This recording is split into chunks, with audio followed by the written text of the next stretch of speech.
It's always nice to meet a hero and a star, and we've got one for you. And he's ginger, and he's at Radio 2, and he's the biggest name in radio. Chris Evans, how are you? Well, thanks for that intro. Some of it's true, some of it isn't, but thanks anyway. I'm fine, how are you? I'm ever so good. Let's go one by one then. You are here at Radio 2, you are the biggest name in radio, and you're about to take over the breakfast show. How do you feel? Well, I'm not the biggest name in radio. That's definitely not true, because Sir Terry Wogan definitely is. I'm very honoured to be taken over from him. I'm very humbled by the whole situation, and I'm very focused, and I'm excited, and I will be nervous, but I'm not nervous yet. Let's face it, there was only you and Jonathan Ross who could have taken over from Terry Wogan, because there aren't that many big names in radio anymore. I mean, there's Tony Blackburn, I suppose. He was up for it. Was he? Well, not that I heard of. You know, there are lots of big names in radio, but it's just about being in the right place at the right time. The timing of taking over from a guy who's been on his show on and off for nearly 30 years, you know, you just have to be at the right place at the right time, and thank heaven I was. You know, you can't plan this. You know, it's impossible to plan. To be sort of, you know, 43 years old when the guy you're taking over from was 37 years old when he started, and to have then had 4 years of practicing on the station and becoming part of the family, and then conveniently being here for when the Knight of the Realm, that is Mr. Wogan, decides to step aside. That's the stellar alignment of unparalleled consequence as far as my career is concerned, and I'm happy to get on my knees now and say thank you again. It seems like everything happens for a reason in life, and you have ups and downs. Radio 1 was a high for you, TFI Friday was definitely a high for you, then it all seemed to kind of go down and you're back at the top again. Do you think you have to come down to go back up? No, you definitely don't have to come down to go back up. And I don't advise it for 1 second. You know, it takes years off your life. It sends your hair white instead of Titian, red, ginger, auburn, call it what you like. But I had to, you know. A lot of people have this hiatus in the middle of their career because you plan for a lot of things. You know, you work really hard, but you don't plan for what happens when you win. You know, when you get the trophy, when you raise it aloft, you don't really know what to do next. And what you should do is just carry on doing what you've done. But it feels like an end of some sort, and so you look for a new beginning or the next chapter, and it's not. It's about carrying on doing what you're doing and sowing seeds for next season. What I've realised now is that, you know, in what we do, which is radio every day, you know, there is no end point, and it's about consistency, and true success is consistency. And if you look at Steve Wright, and you look at the Today programme, and you look at Terry Wogan, and you look at the guys on 5 Live, it's just coming into work every day, doing your job, going home. And you know, lots of other aspects of the media, whether it be book publishing or whether it be movies or television, they tend to have these sort of 13-week, 22-week periods, you know, where they start, they rehearse, they film, they write, they produce, and then they have a wrap party or an end. You know, that doesn't happen in radio. You know, it's like a normal job. You go to work every day, and you might get a stick of rock in the summer, and you might get a mince pie at Christmas, and you've got to realise that. And when you do, and the sooner you do, the better it is. Long answer to your question, but there you are. Does it ever become normal when you know you're on the telly and millions of people are watching you, or at Radio 1 and the number one DJ in the country? Yeah, I suppose you do. I mean, it's about realising why you're there in the first place. You know, do you think about your audience? Yes, you do. But more importantly, you think about why you're there. You're there because you've got to do a job. What's your job? Well, for John Humphreys, it's extracting, you know, more than a yes or a no out, or even, in fact, a yes or a no out of a politician. For Jeremy Vine, it's about playing devil's advocate to all the people who's got on moaning about this, that, or the other. You know, for Steve, it's about getting people through the afternoon at work and being the soundtrack or the backdrop to home time, which is 5 o'clock. And so I think about that. I think about, why am I there? Well, I'm there to cheer people up primarily, to make them feel a bit better if they're down, to make them feel better still if they're already up, to play the right music first and foremost, because we're a music entertainment radio station, and also not to indulge that airtime with my woes and my worries and leave them at the door. And that's what that's the mistake I used to make. I used to think that after a while of sort of putting cash in the bank for the listeners, I'm allowed to then make a withdrawal for myself. Well, I'm not. You know, that's not what I'm allowed to do. I'm allowed to feel bad and be cheered up by other people on the radio, but when I'm on the radio, I'm not allowed to be miserable or to be negative. That's a rule I made 4 years ago, and I've stuck to it, and it's working pretty well at the moment. I'm about halfway through the book, and what it seems to me is part of your fame came from the fact that you were kind of flawed. You were struggling with coping with the huge fame that you had. No, without doubt. I have a very clunky career path and life path, and that does make for interesting reading. Blimmin' tiring to live, and almost destructive. Well, it is destructive, but almost ultimately destructive. But no, of course it makes you more interesting. All my favourite people that I want to read about have had the highs and the lows and the black clouds and the sunny days. John McEnroe's biography, one of the best ever written. Robert Downey Jr., no book about him yet, but what a life story. I always find people who are talented and have something to offer and then struggle with that, but for some kind of almost justifiable reason, more interesting. And especially if they come back. And if they come back, there's that great saying, that does not destroy you can only make you stronger. If you come back, you are better than you were before because you have a perspective, whereas before you had this source of energy and talent or ideas or creativity or whatever it may be.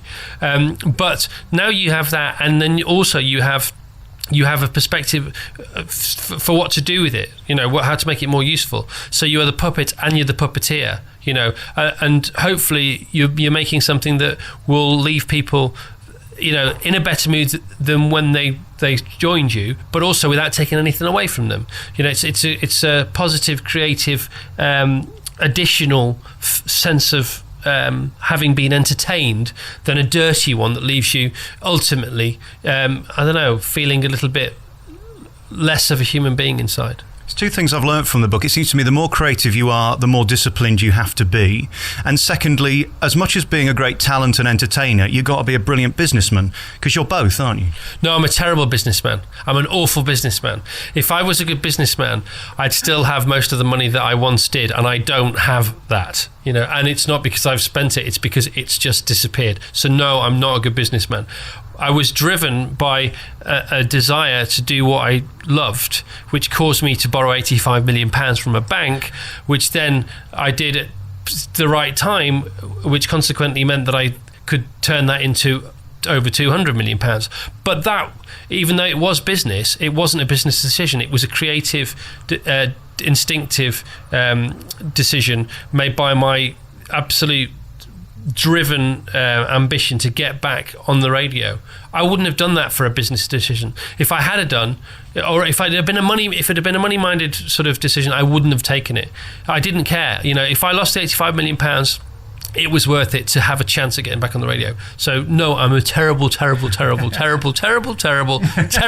businessman. I mean, I'm done all right. I know, we're okay for a loaf of bread and a can of beans, but no, don't follow my business plan whatsoever. Whatever you do. What bothers you more, losing all that money or having Carol McGiffin on the TV talking about you on Loose Women every day? Well, I don't know if she does talk about me every day, because I only ever see it when it's on in the gym, which is the same gym she goes to, by the way, which is a bit spooky. But at least if she's on the telly, I know she's probably not going to be in the gym. However, they do pre-record some of those, so that worries me from time to time. But we have the sound down, so I don't actually know what she's talking about. But I can imagine what her voice sounds like, having heard it for a few years. Now, it doesn't annoy me at all. Carol does what she likes, and she gives some enjoyment to some people, and that's fine by me. Can I ask you some silly questions? What's your greatest achievement? What are you most proud of? Having a son and a daughter and a wife and a great little dog called Beth. So you'd give up all of this for that? Always. I mean, of course. Yeah, this is still only work. Do you think you'd have said that 10 years ago? Yeah, if I'd have been in the same situation, yeah, I would have done. But I wasn't. So the question wouldn't have been. I mean, the question would have been applicable, but the choices of answers wouldn't have been there. What are you least proud of? I'm least proud of leaving my daughter when she was little. And I'm also least proud of something else which I thought of this morning, which was going to court, taking Virgin Radio to court, or SMG to court, which was a really big kid throwing his toys out of the pram. And I should have just left quietly, having done all right, instead of saying, I want more. And of course, we've got to talk about the guests that you've interviewed, because at the point when you were doing TFI Friday, everybody wanted to come on your show. Who did you enjoy interviewing the most? Well, there were so many of them. They all sort of paled. There were 3 a week for 5 years, or sometimes more. I mean, I remember Paul McCartney very well. I remember Howard Stern very well. I remember Rod Stewart very well. I remember Posh quite well. I remember P. Diddy quite well. But they weren't proper interviews. They were more fun. So we didn't really get any movement out of anyone, but they were entertainment interviews. They weren't like this, for example, and they weren't like Parky or Piers Morgan or Desert Island Discs, or Jonathan on some nights. So there wasn't really a memorable. I mean, I remember the bits like Will Smith chipping golf balls into a waste paper basket. I remember Samuel L. Jackson coming on the show just to read the intros to other guests because he was the guest this show doesn't have time for. And that's what he said. Hi, I'm Samuel L. Jackson. I'm the guest this show doesn't have time for, but in a different, more Samuel L. Jackson voice. So I remember funny bits, and I remember the bands performing. I remember David Bowie performing and having such a good time that he stuck around afterwards and played 4 more songs just for the hell of it. And then other bands heard about that and they started doing it. I remember Robbie coming on again. I remember our Comic Relief special that was due to go out at 11 o'clock at night and went out at 12:15, all live, and it was the first simulcast between Channel 4 and BBC One, and we got 66% share of the audience, which even X Factor doesn't get. So I remember nights like that, but then there are lots of nights I don't remember for very, very, very awful reasons. Is there any better feeling of being so famous and so popular that anything's possible? I mean, if I asked you to do certain things now, you're going to say no, but in those days, if you asked somebody to do it, they were probably going to say yes. Yeah, I mean, the whole thing about you don't realise, you don't realise. I always said this when Take That was splitting up. I said, do they know what they're doing? Do they realise there's nothing much else out there, and they might just want to take a year off? When you're the centre of something, you don't realise first time round at least how brilliant it is. Because it does become the norm, no matter how spectacular and extraordinary that norm is. And I think you don't realise what's going on, who you're asking to do what, and what you're asking them to do. Whereas now, you could do that, but I always quote Spider-Man's uncle. He said, with great power comes great responsibility. And I've now realised that, and it's much more enjoyable doing it that way.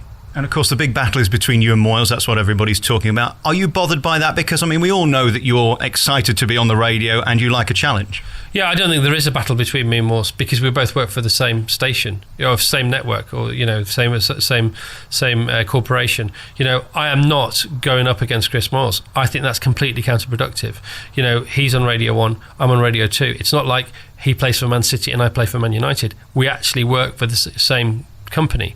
So no, there is no battle between me and Chris Moyles as far as I'm concerned, and that's not me copping out. That's me seriously thinking about what I have to do in January. Good luck to Chris, good luck to whoever takes over from him, and as far as I'm concerned, I've got to look after Terry's audience. I've got to grow that audience if I can. I've got to keep the demographic as wide as possible. All this talk about chasing younger audiences, that's not what we're doing. I think Radio 2 is a family station, and I think you can listen if you're 7, and I think you can listen if you're 97 and even older and even younger. I think we're chasing a very broad audience, but not chasing a younger audience. My average listener is 51 years old.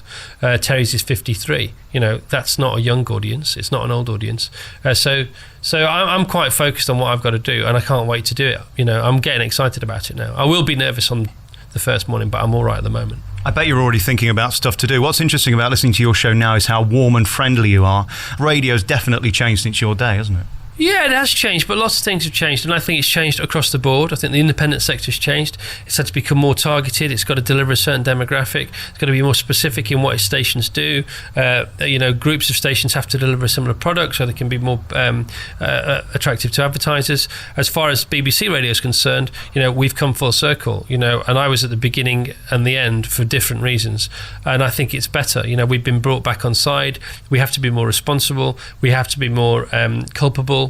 And we have to be more creative, I think, which is weird because a lot of people are saying, all these guidelines are less creative. No, you've got to be more creative to be as entertaining, and you can do it in loads of different ways. And if you can be entertaining without offending people, that's got to be the best way to do it. And things that are risque or close to the knuckle, they're not more entertaining, they're just a bit more shocking. But at some point, the shocking factor has to be replaced by entertainment. And if you get into the habit of shocking, you go down the shocking route. And the next shock has to be more shocking than the first one. And where are you going to end up? Well, you're probably going to end up in Dante's Inferno, one would imagine. Whereas if you get into the habit of just being good and being colourful and making great movies on the radio, Steven Spielberg never offended anyone. And he's doing all right. Let's go down that. Let's go to his school. You've had an amazing life, and it continues to get better and better and better. To bring this whole thing full circle, have you ever been in a better place, even when you're at your height and everything was going brilliantly? Is it as good as now? Never, ever been in a better place than right now talking to you. I'm not joking. Life does not get any better than this. Well, and if it does, I don't want it. Can it get any better than this? Is that possible? I don't believe it. I was thrilled when I got a job on The Big Breakfast. I was thrilled when I got a job in 1985 as a warm-up DJ on the Oxford Roadshow in Manchester when Peter Powell did it and then Timmy Mallet did it after him. I was thrilled to host Live 8. I was thrilled to do TFI Friday, and I was thrilled to be hit on Noel's house party as his NTV victim one Saturday afternoon, and I was thrilled to earn my first £1 million, and I was thrilled to buy my first posh car, and I was thrilled to do all those things, but none of those, even added together, make me feel like I do now, which is amazing. Is there anything more humbling than being called Daddy? Granddaddy, maybe. All right, listen, congratulations on being you. Thank you for the memories, and good luck with this new breakfast show. I'm sure everybody's going to be there, and all this nonsense in the papers. Do you even read it? Oh, of course, no, you got to read what they're saying. It's very important. You got to be informed, but not. It's not all nonsense, But there's an inconvenient truth at the heart of it, which is the fact we're not chasing young audiences. We already deliver a post 50 demographic, and the whole Moores Evans thing, you're not interested. Thanks very much. Final question. This is where you're going to walk out, and please don't. I don't mean it with any kind of disdain, but are you going to work Fridays? Of course I'm going to work Fridays. If I told you what... There was a conversation about Fridays, but the conversation was, should I do 2 shows on a Friday instead of just the one? Because I wanted to do the All Request Friday as well. So I'm the opposite now. I want to do double up on the Friday shift. Maybe that's some kind of guilt, deep at the back of my mind. But of course I'll be working Fridays. Getting into these interviews is always the difficult bit. Once you start talking, you're fine. Yeah. How do you do it then? Help me. What? How do we get into them? Yeah, how do I do this better so that you don't get offended that I'm nicking somebody else's lines? I'm not offended at all. No, what I always used to do, well, not used to do, but what I discovered after a while is when you write your questions down, yes, you then look back at them and you realise that the first few questions are warm-up questions for your brain as you're writing them. So you get rid of those, yes, and then you get rid of the next few, and you sort of start asking your questions 2/3 down the list. That's probably a good opening question. Well, there's my first mistake. You see, I haven't written any questions. So. Oh no, well, but you must have some in your mind. So you basically you don't warm up. You just get straight in there, I'd say. Well, it's kind of disarming people as well, because it's always a bit tricky. People think that you're going to like me and I'm going to like you, but that's not necessarily the case, is it? No, I don't think that necessarily. But you'll come at the interview from a different tack, and that'll be fine. I don't mind. See, the problem is if you give somebody the chance to, if you give them a settler. So some TV producers will say, let's give them a settler question. But the point is, if they don't want you to ask them a question, well, any more questions, if you give them a settler question, it could be your last question of a 7-minute interview if they then choose to talk for 7 minutes. So get rid of the settler question. Just get in there. You still are on the most listened to radio show in the country. Congratulations. Thank you so much. Yeah, I heard that was the case. Well, when we last spoke, that wasn't necessarily going to be the case, because you took over from a man called, Terry Wogan. Oh, yeah. And everybody said nobody would listen to you, yet they've stayed. Is it that old adage that once you've left the car park, they've forgotten your name? No, I mean, the thing is, it's about being on radio too, and it's about the fact that we have this great sort of... I don't know, we have is it an army, is it an arsenal of we've got a huge transmitter, literally. I'm not, just bragging on our bit.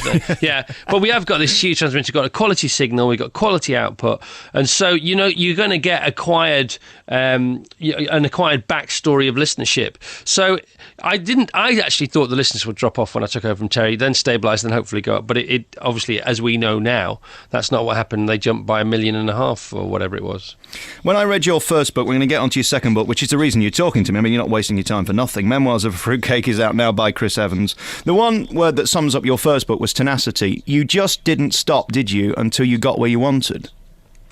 Yeah, but it was enjoyable. Tenacity. The thing was, I wasn't doing it as a means to an end. I was doing it because it was a brilliant journey, and it was hard work, not in the sense of a soldier or a nurse or anything like that, but it was long hours, but I loved every second of it, and I learned something new every hour. every minute almost. And I'm still learning today. You know, I from this morning show, I always take something. It's like, you know, I watched that fantastic movie about Facebook yesterday, The Social Network. And, you know, the guy who invented Facebook, you know, for him, it was never about the money, and it still isn't. And he's the youngest billionaire in the world. For him, it's about the passion. And everything else comes if you stick to your passion. Of course, the mistake I made is that I then left my passion behind and tried to have this non-stop party, which was not one of my better ideas. I always think of you when I speak to bosses and say, I'm amazed how you go on air in the morning sounding like you're enjoying it. Isn't that the job? Well, it is the job. It's the job. It's the job. It's also knowing that you have a purpose, because a lot of people don't have a purpose and go to work because they've got to earn money, because they've got to look after themselves and their family. But for a while, you know, I always had a passion. My passion was trying to get a job on the radio or trying to get a job on the telly, because I loved all that when I was a kid. So it's like if somebody wanted to be a footballer or a racing driver or whatever it may have been.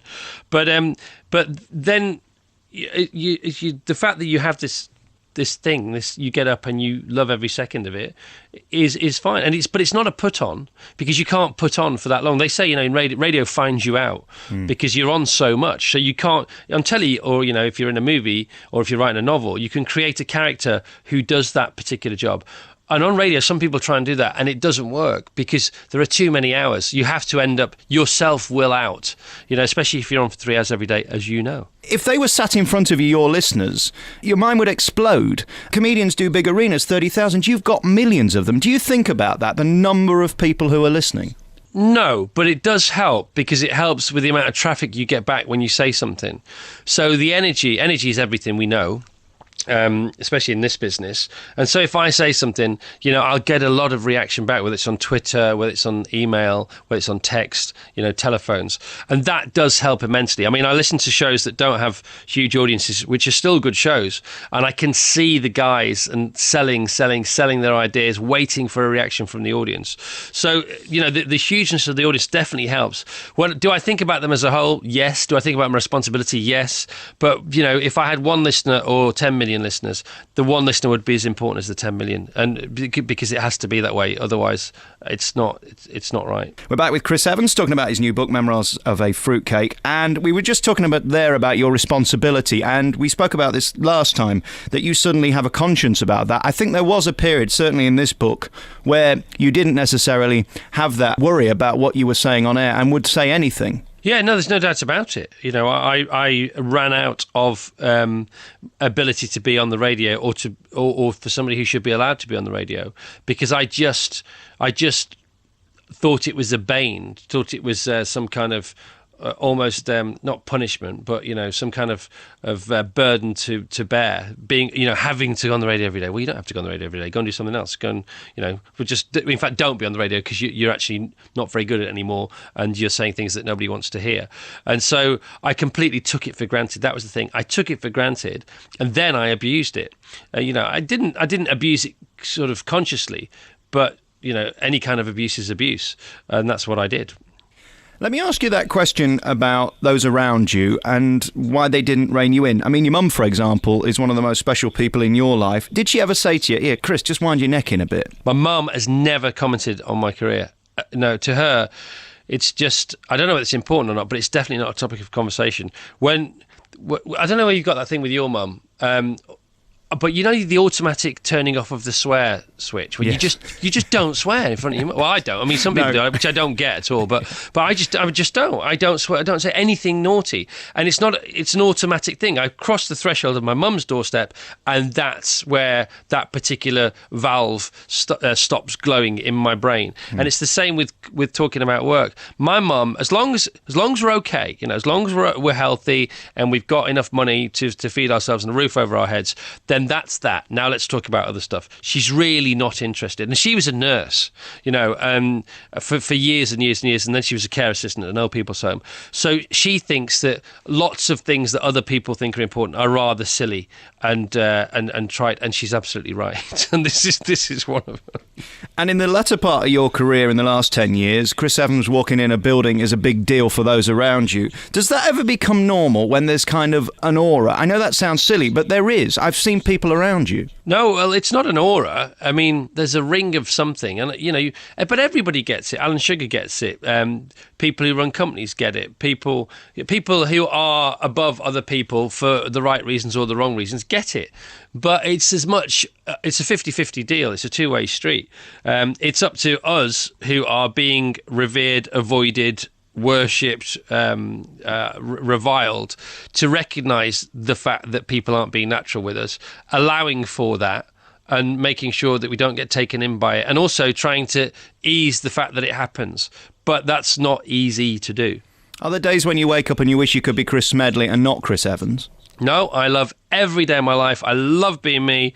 I think it's great. I have no complaints about what I do for a living. I always say the advantages far outweigh the disadvantages, which barely exist at all. So no, absolutely no complaints. One of the things that stuck out in our last interview was the fact that you said that you don't need to be shocking on the radio. You don't need to be outrageous to have a successful career. But of course, I think without it, you probably wouldn't be sat here talking to me today. Do you accept that now, that actually it lured a lot of people in, you being edgy, risky, and potentially ruining your life in doing it? No, I don't accept that, because I was reining people in by being just funny and innocent and positive on The Big Breakfast, on Don't Forget Your Toothbrush. You know, you don't have to be aggressive, confrontational, rude to be edgy. You can be edgy. Peter Kay's very edgy, but he's none of those things, and he's the most successful comedian this side of the Atlantic. So, in fact, I think I achieved as much, the right kind of notoriety before the dark days that I ever did during them. And in fact, if anything, they put me back,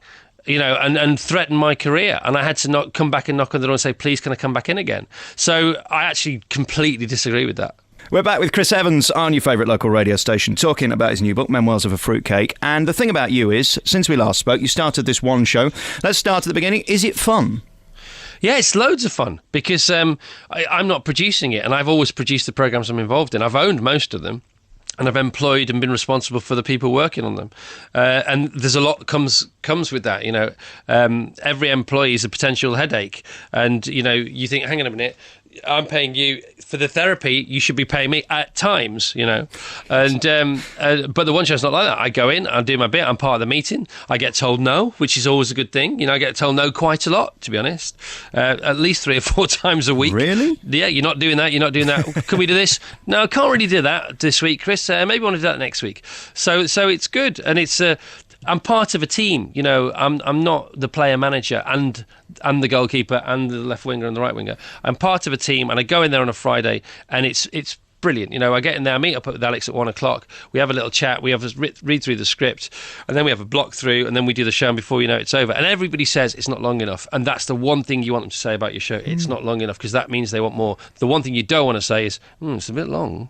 You're quite tough on yourself in this book about the fact that it was all riding on you. Is it now nice that you don't own Radio 2, and that therefore, if it fails, it's not going to go bust? Because that's really where all this started, wasn't it? The megalomania came on the back of the fact that it was all riding on you. Yeah, no, the megalomania came before, and then the frustration and the anxiety and the conflict came with the fact that it was all riding on me, and I sort of stepped on my own head and pushed it further under the water needlessly. I didn't have to do that. If I could have been more organised, it would have all worked out fine. But then I wouldn't be here now, wouldn't be married to Natasha, wouldn't have my son Noah. So it's all okay the way it's worked out. But not owning Radio 2, I wasn't aware that it was for sale, by the way, but and not only the one show. No, this is a far better way. It's a far healthier way of existing, as far as I'm concerned. I get paid, I pick up a check, that's the end of it. I don't have to do any of the stuff behind the scenes. I'm not very good at running a company. I was very fortunate. I made a lot of money by accident. It was accidental. It was a convenient accident for a while, and then it was then it wasn't such a convenient accident. But as far as owning and running, things, I'm fine the way I'm. The responsibility is there to the BBC, which is entirely different. And I do feel a huge responsibility to the BBC. We had troubled times a couple of years ago with the Russell Brand and Jonathan Ross episode, and we're always under flack, or always under fire. And I do definitely feel a responsibility to upholding the quality, the family values of the BBC, reminding everybody in my little way what that's about, conveying that to the listeners, and then hopefully averting some of the flack, which we do get, some for the right reasons, some for the wrong reasons. I listen to your radio show, and I hear that you get dressed in the dark in the morning. Does the current Mrs. Evans not know who you are? She does know who I am, and that's why I have to do what she says, because I'm her husband.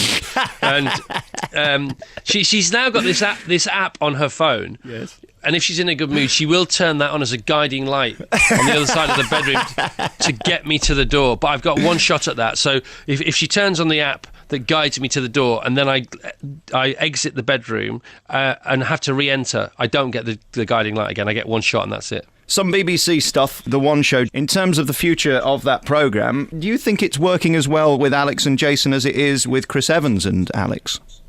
Well, I mean, the figures speak for themselves. The figures have never been healthier for Monday to Thursday and for Friday. I mean, I can't do for 5 days a week. You know, I was only ever asked to do 1 day a week. They auditioned copiously for Jason and Alex, and the viewers have given them the thumbs up. They now have more views than that show's ever had before. If they wanted you to do 5, you'd say no, would you? If they wanted me to do, well, I've done a couple. I've done a couple of super subs for Jace, but they wouldn't ask me to do 5 because Jason's the incumbent Monday to Thursday, and I'm doing me Fridays. And all that fracas about you and Chris Moyles, you went on the Richard Bacon show and said a few things. Do you regret that now? Yes. Oh, really? Yes, definitely, 100%. Yeah. So why did you do it? Well, I did it because I was asked a question at the end of an interview. I didn't have an agenda. We had a 1 hour interview. I get on very well with Richard. We're both massive radio anoraks, and we were talking about the ins and outs of things. And I shouldn't have said what I said publicly about a guy who's on the same team. I shouldn't have said that. I think Chris is good enough, old enough, wise enough to make his own decisions. And I shouldn't have said. When Richard said to me, "Do you think he should leave?" I should not have said yes, even if I thought it. That's sad though, because that's what we love you for, your honesty, isn't it, in a way? Yeah, but I wouldn't have been dishonest. You don't have to say what you think. But you shouldn't say what you don't think. That's being dishonest. But you cannot say what you think. Listen, we could do this for another hour, and we've got to go now. I'm totally confused. Memoirs of a Fruitcake is out by Chris Evans. It's always a joy to talk to you, and thank you for the memories, and good luck with the Radio 2 show. I believe it's got quite a few listeners. Chris Evans, thanks. You're welcome.